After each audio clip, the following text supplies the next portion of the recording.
Welcome to the Recruiter Startup Podcast.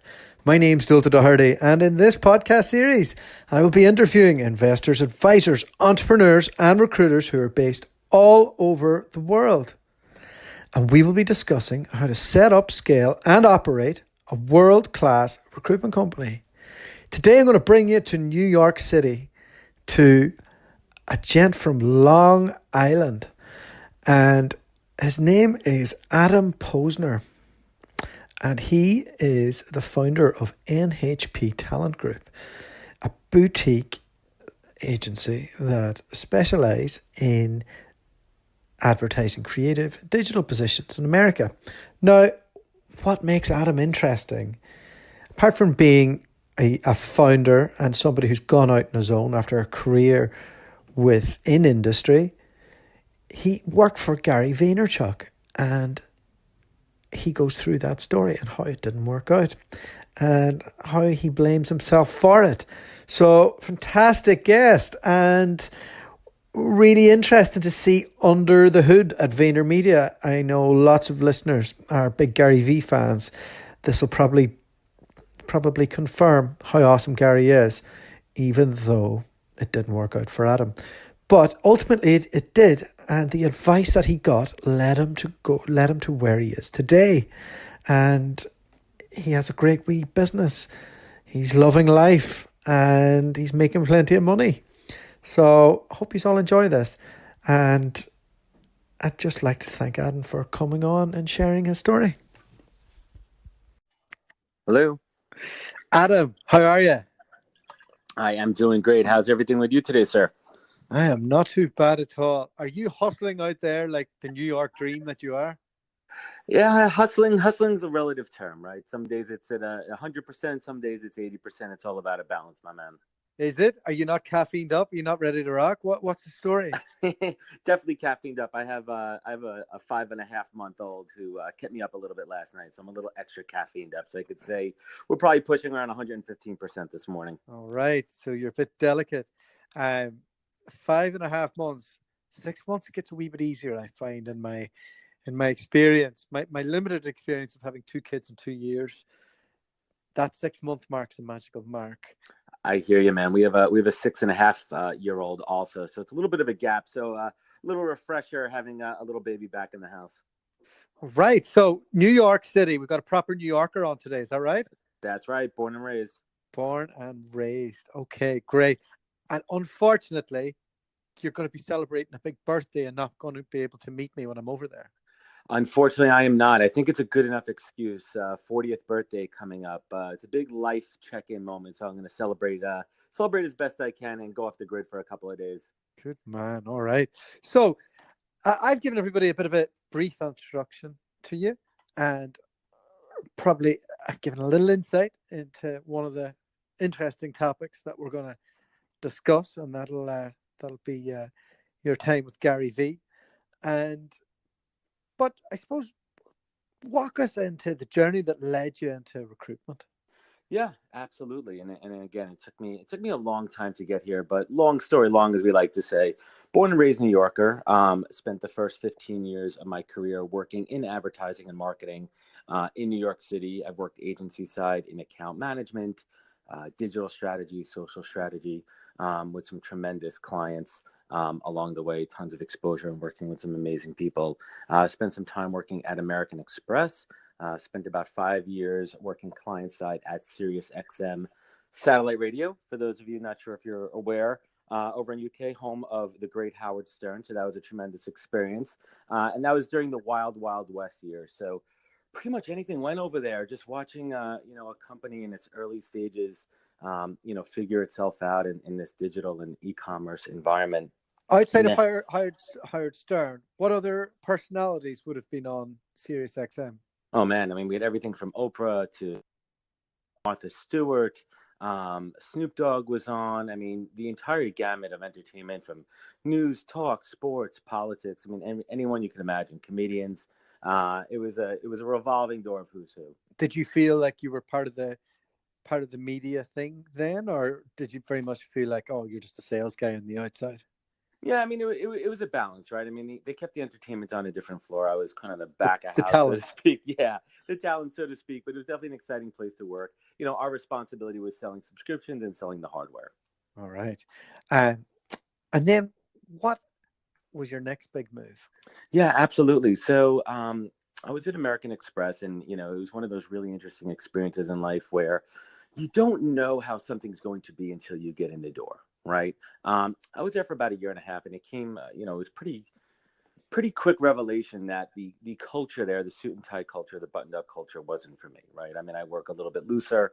I like to bring fresher ideas to the table. So I left American Express, and I went back into the world of advertising at a couple of the small agencies here in New York, and then came the opportunity over at VaynerMedia. And if anybody knows, that was mid 2014, and Gary was certainly on his way up, and VaynerMedia was certainly growing, but it wasn't, the behemoth that it is now. Did you And know yeah, at the time the direction it was going? Did you know that? I did. I consider myself an early adopter when it came to social media. All platforms. One of the first on LinkedIn, one of the first on Insta and Snapchat when it came out. And if you're in the know, and if you understand that's your world, you know who the influencers are and the people involved. And Gary Vaynerchuk and team were definitely top of that radar. So for me, the opportunity to work at VaynerMedia was, for me, the top of the mountain. Right. Mm. And I went through the interview process, met some incredible people, and I got the job. And for me, that was the holy grail. I said, you know what? In my world, I made it, man. I did it. I got here. Did Gary interview you in the process? No, not in the interview process. He had his team interview. And when you start there on the first day, it's not like there's thousands of people there. This is quite early on, right? Yeah, it was early stage. I think there was around in the low 300s when I was there, and I think now they're almost up to probably 800-900. What type of access did you have to the man himself? Um, there was definitely some access. I mean, we worked on a couple of projects where I was involved with him and his team. Had a couple of one-on-one meetings with him, was involved in a couple of business pitches. So there was definitely a significant amount of exposure. And at the time, and I'm not sure how it is now, I mean, Gary definitely made it a point to, get to know every employee, as best as he can, right? And being able to scale that was incredible to watch, right? Whether it be one-on-one meetings, whether it be, sitting in on different, business or client meetings, he was there, very hands-on. What was the expectation like from an output perspective? Like, he seems to be somebody who works 1,000 miles an hour all day, is famous for 16-hour work days. Are people trying to keep up? What does that look like Well, from under the hood? well, one of the incredible things is it's not about, he's a big preacher of you do you, right? You don't do him, right? He is him, he does him, he has his own success. You do what you need to do to be successful, get the job done, and more importantly, be happy in what you're doing. And I think that's really, he practices what he preaches. And why don't you still work there? That's a great question. I think that's really what led me into recruiting. So looking back on it, and it really took me a while to get to this point. Long story short, it didn't work out for me. I did not bring my A game. I had this incredible opportunity to work in one of the top, fastest growing agencies, and there was a lot of things going on in my life at the time. I got distracted. I didn't give it my all, and I let things slip away. And in the end, it wasn't meant to be.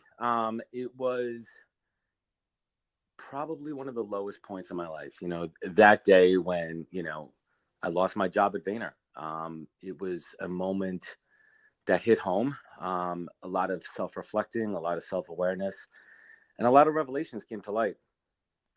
Walk us through that day with your interaction with the powers Right. that be. Absolutely. And I would be lying if I didn't say I didn't see it coming. I mean, there was writing on the wall. Expectations weren't met. And to be brutally honest, I'd say about, 80% responsibility for everything that happened. I think organizations, also need to take responsibility as far as managing expectations and, training managers and leaders to, coach and mentor the right way. And I think there's lessons learned on every side. But listen, in any organization, not every employee works out, right? And it's not always a reflection, of your skill set. Sometimes the chemistry isn't there. Sometimes it's not the right time. So looking back on that day, it was funny. Well, funny looking at it now. It was April 1st, April Fool's Day. So I guess the joke was on me that day. And, as I mentioned before, I felt it coming. I knew that things were going in the wrong direction, and, it was going to come to a head one day, one way or another. And, anybody who's been fired, and I think most of us have been fired, right? And I think it's something that you go through in life, and it humbles you and it causes you to reflect. I'm a very fireable person. Yeah. I had to set up my own business. Right. And it's crazy. I mean, that experience really, it's a check-in, right? It's a gut check-in. It's a life check-in. And it happened, I got called into HR, and, we had a conversation that things were not going in the right direction, and they terminated my employment. And at that moment, my heart sunk, right? You're 34 years old, right? I was 30, 35 at the time, I think. My daughter was around 3. We just bought a house. I mean, life was real, right? I mean, you know how it is. Life is real. Where did you buy a house? Yeah, out in Long Island. Okay, out in the burbs. So not cheap, eh? No, probably one of the most expensive places to live in the country. And anyone who's been fired, I mean, it's gut wrenching, right? Because immediately you're like, what the hell am I going to do? And for me, it was how am I going to tell my wife this? The person who supports me the most. Am I going to disappoint her and my family? Because you had 5 jobs in 6 years at that stage. Yeah, it was tough. Like really trying to find my way, right? Trying to find my direction and where I wanted to be and what I wanted to be doing in life, right? And I think that was a moment where that self-awareness came in. I was like, all right, how did it come about? Something's got to change. Something's got to change. So, the henchmen came in, they took care of business, they did what they needed to do, and then Gary, kicked you a few times. Yeah, kick me nose down. No, but they, in all due respect, I mean, everyone at Vayner handled it with class and integrity, and they really wanted to give me a soft cushion, on my way out. And I think that's something, I look back on and said they really, handled that part well. But it was really the next part that set me off in the right direction, and that's when Gary came into the room. And he sat down and he saw that I was completely distraught. He saw that I was, completely destroyed. And he looked over at me and he's like, listen, man, sometimes shit just doesn't work, right? It's not that you're not a nice guy. It's not that people didn't like you.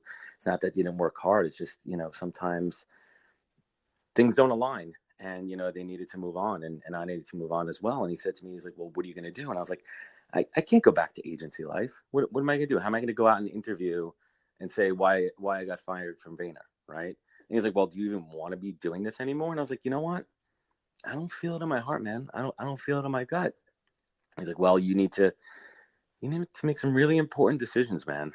You need to look in your gut and say, what am I good at? What do you want to be doing? And that's when he bestowed the most important piece of advice that I've received, probably in the last, 5 to 10 years of my professional career. He said, Adam, at this point, you got to stop focusing on the shit that you suck at. Stop trying to fix things and focus and double down on your strengths. And that's when it really hit home for me, man. That's when it caused me to take a step back and really look deep inside about who I am, what I do best and what I want to be doing. So just on the things that you suck at,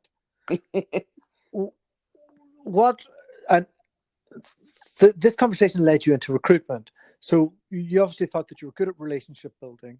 Mm-hmm. You were good at negotiation. You were good at on the phone. You're good at building relationships, all that stuff.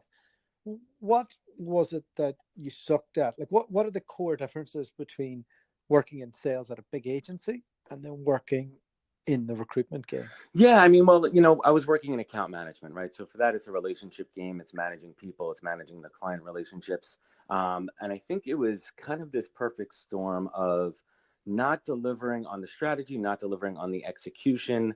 I think looking back on it, I think I mismanaged some internal relationships. And I think that was really the key, right? I think it was how I managed some internal relationships with folks that had different aspirations. They had different, so to speak, levels or where they were within the organization, so to speak. And I think that's what ultimately caused my demise. Now, I think I'm, looking back on it, I think I have a great marketing mind. I think I have a good strategic mind.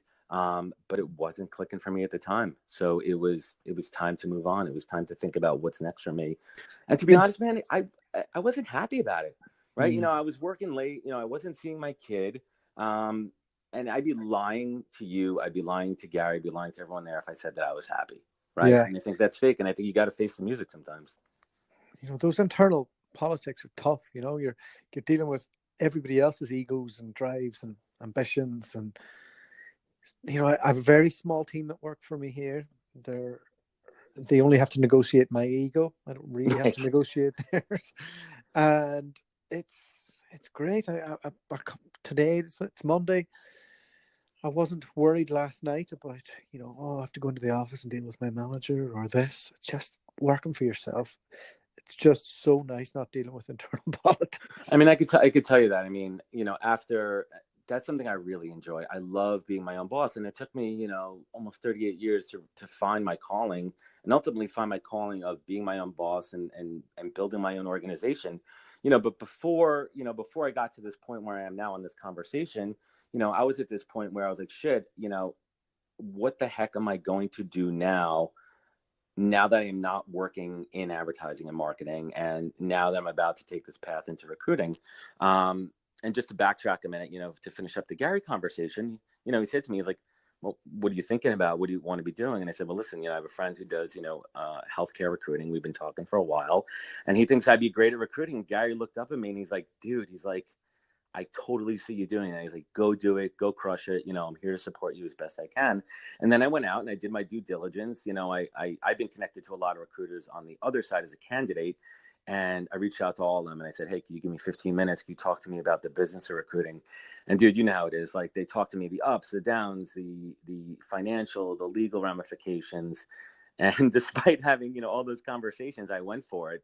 And I was lucky enough to join a great organization, Onward Search, and be mentored by a fantastic, really senior recruiter, by a gentleman by the name of Tom Hull, who taught me the art and science of recruiting, right? Like understanding the motivations, understanding, how to manage candidates and clients and so forth. And I think that's really what set me up for success and down the road that I'm on right now. Was it proper old school recruitment that he took you through? Yeah, man. I mean, he was recruiting. He's going to kill me if he hears this, right? He was recruiting in the days before LinkedIn, and when he's Glengarry Glen Ross. Yeah, like he had this ledger he showed me. It was like this recruiting ledger book, right? And it literally showed you like who to reach out to, and they would, figure out ways to hack directories, calling up, like using fake names, right, to get access, to directories.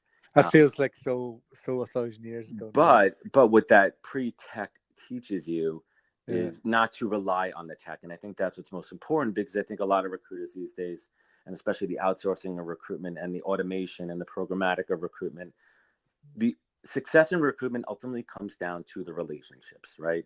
Building, fostering, and developing those long-term relationships with candidates and clients that leads to long-term success, right? It's not about the short-term wins, right? Those certainly help, pay the bills, but ultimately in the long run, to build a business and build a legacy, you have to develop those relationships. And that's what I got taught early on. Yeah, good.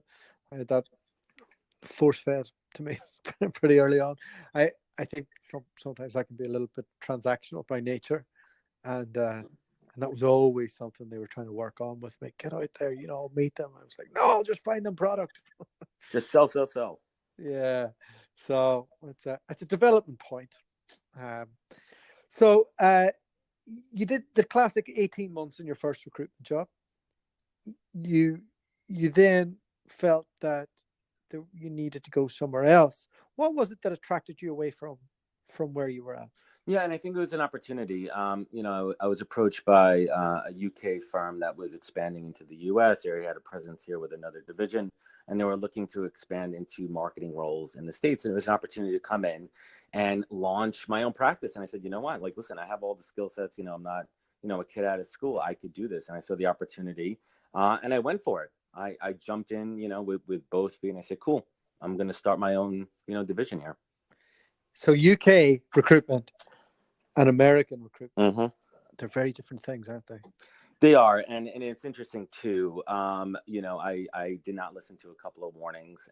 It was one of those things where someone said, "Hey, listen, the politics are a little bit different. They're expecting immediate results." And it's funny because looking back on it, is what I said a few minutes ago.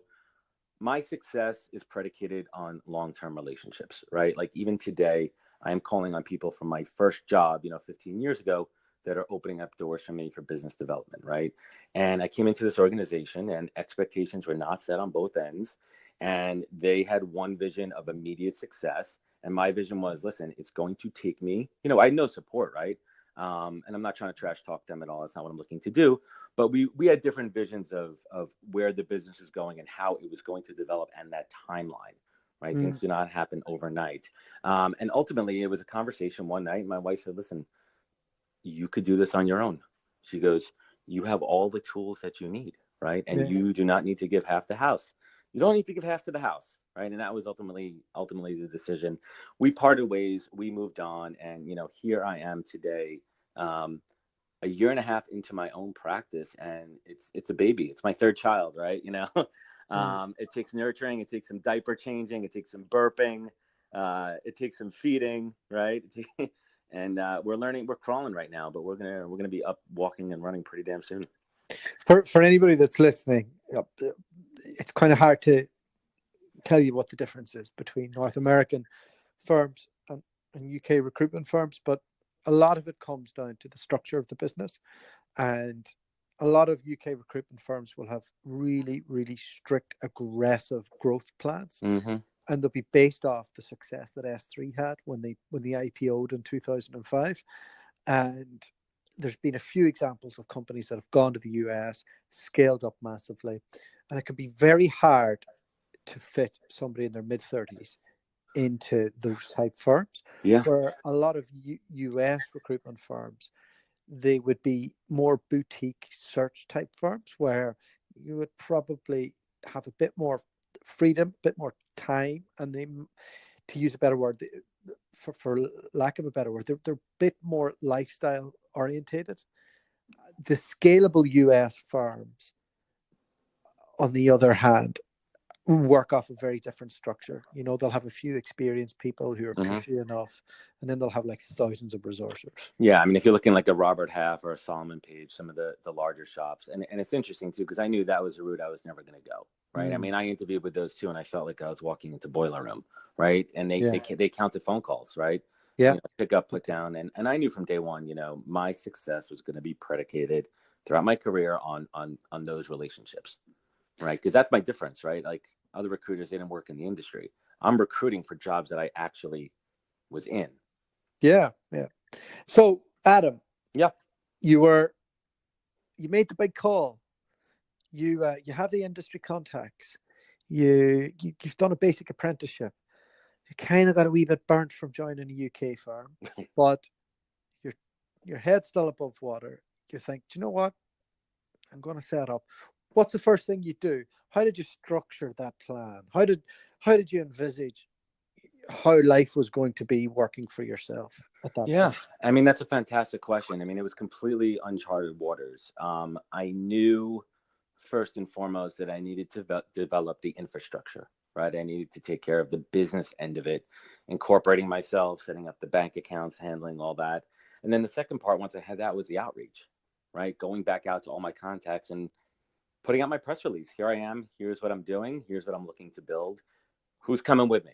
Right? Okay. So when you're doing that, what type, are you being specific in terms of roles that you're after, level that you're after, industry that you're after? Yeah, absolutely. Absolutely. I was continuing to focus on advertising and marketing roles, digital marketing in the New York City area. And the major markets in North America. I was reaching out to ad agencies. I was reaching out to boutique branding shops. You're going to do everything that they're recruiting for? Well, it was interesting, right? So in the beginning, it was a fishing net, right? I was casting out a net and drawing the interest, right? When the interest came in, I would evaluate what their individual needs were, and talking about the focus and success I've had with individual roles, whether it was account management, whether it was creative, whether it was UI, UX. And it's interesting. And as we started to focus a year and a half in, when I first went out, I was going to be I see where you're going with this, right? Like a jack of all. And now I'm finding myself much more specialized, which is interesting. I moved away from the creative recruitment, the copy, the art, the design, and I moved more into the digital performance marketing side. So paid search, paid social, UI, UX, SEO, SEM, and that's just a nature of the business. Yeah, the longer you go in, you probably find, a lot of people find, that you become more and more specialist in what you do, because what happens then is one candidate goes to multiple clients, as opposed to here's 10 jobs, here's a few different candidates, and you're just not getting the same flow. So your ratios and all aren't as good. Exactly. It's an inch wide and a mile deep. Yeah. So talk to me about that initial net that you threw out there. What was that like? Was that like, when you say press release, like what? Like, the phone isn't ringing, How did you generate your first few jobs? How and what was the challenges that you came across? Yeah, absolutely, absolutely. It was going back out to my pot of gold, which is my network, right? And I am really really lucky to say that I have a very loyal and responsive network where even if people did not have immediate contacts or immediate jobs, the referral machine started immediately, right? And because I built a good reputation. Both on the agency side as well as when I was working, at the search firms as well. People, it's a humble little brag, but I think that clients really enjoy working with me because I take the approach coming from an account management side in advertising, where it's really a white glove treatment. It's consultative, right? We're not just throwing resumes at a wall. We're sharing, candidates that want to be working for them, right? And I think that's critical. And also on the flip side of it, I think it's about preparing candidates best for the interviews, right? Not just sending them off blindly. And I think that my clients really appreciate that, and they wanted to continue working with me. What type of company did you want to create outside of those soft stuff and the qualitative stuff? Like, were you looking to build something that was going to have 100 people someday, or did you want to build a lifestyle business? That's a fantastic question, and I think that's something I'm still forming in my head. If I was going to answer that question as of today, I think it's more of a smaller boutique, lifestyle, so to speak, group where we're niche, right? We're focused, and I'm looking to build a team of, dedicated senior recruiters who are experienced, that want to have that lifestyle of being able to work remotely, work from home, and work with fantastic clients. So you would go win the business, and then you would get lots of sourcers who are based around the US. Is that what you're thinking? Hopefully what that vision is. It's interesting, it's we were talking about this earlier. I think there's a lot of recruiters out there, experienced recruiters who are, stay-at-home moms, stay-at-home dads who are looking, to get back in it, but don't want to, have to commute to the city. They don't want to have to put in, or, they want to have the ability to manage their own time and own hours, right? And I think that there's really a niche market for that. Yeah. No, and like it's a path that's well enough trodden in America. Everywhere else is a little bit behind. There's a company called the MPA. Are you aware of them? No, I'm not. So that's basically a platform version of this. So you, as a search firm owner, would sign up. You go in, you post your job, and then you would get to work with independent recruiters who would do it, and then you would split the fee. But it's not really outsourcing, because after a while, like, you'll probably find that they will come on board to a certain extent with you. I suppose it is outsourcing, actually, but that platform is massive. I considered it myself, and so keeping costs low is important to you. I take it you're not investing in a big office in Manhattan. You're thinking it's just you at the moment, is it? I have a couple of folks that work for me remotely. Okay, all right. Yeah, and invest in that, and that's the thing too, right? I'm in a very interesting stage where I've had some pretty good success. I'm making a couple of bucks, which is always good. I found some really good financial success right now, and I'm starting to think about investments. So right now, I work from a WeWork type location not far from my house here in Long Island, which is incredible. Yeah, there's networking opportunities here, but thinking about where that next investment is it investing in hypothetically further developing my own internal ATS, my own database systems, expanding on that? Is it hiring on an assistant to handle more of the admin work. But that's scalable, right? So I'm thinking about scale right now. All those functions I'm handling myself internally. What are you? Wow. Yeah, I would get an admin first thing. Right. That's that changes your life. I see here you're an executive coach and mentor. Well, what's that? Yeah, let me tell you a little bit about Defy Ventures. So it's interesting, and I'll ask this question to you. What is your biggest fear about? Where would you hate to be, right? Where would you hate to find yourself physically? Where's your hell? Where would you hate to be? Where would I hate to be? Unemployed back in my hometown in Donegal, with a bottle of vodka in my hand. Right. For me, when that question, when it was asked for me, it's in prison, right? I don't think a white Jewish kid from Long Island would fare well in a penitentiary. And it's funny looking back on that. So I have an incredible mentor. His name is Marcus Glover. He's a former agency guy, and now he's a VC. And he's involved in a couple of tremendous organizations. And he introduced me. What a great name, by the way. Marcus he's the man. He's my spirit animal.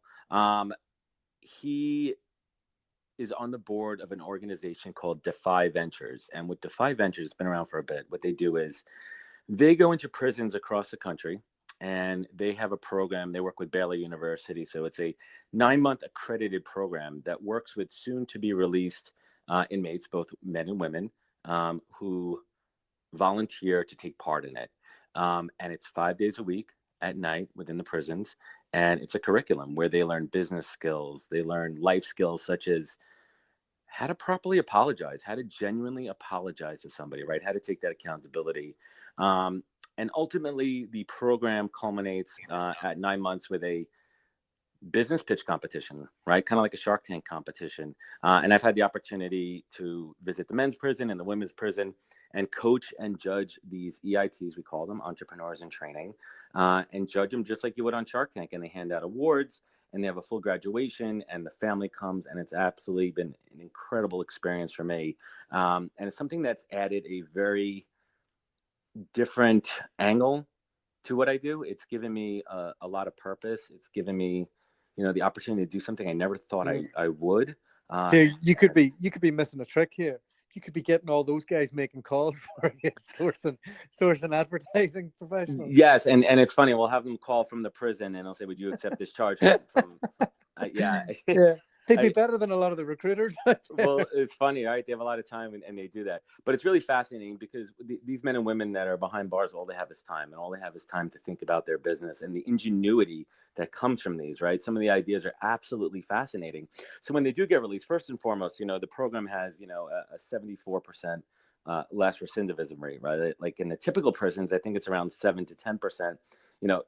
Tons of people go back to jail, right? If you don't set up an inmate being released for success when they're ready to come out, the chances are great that they're going to commit another crime and be back.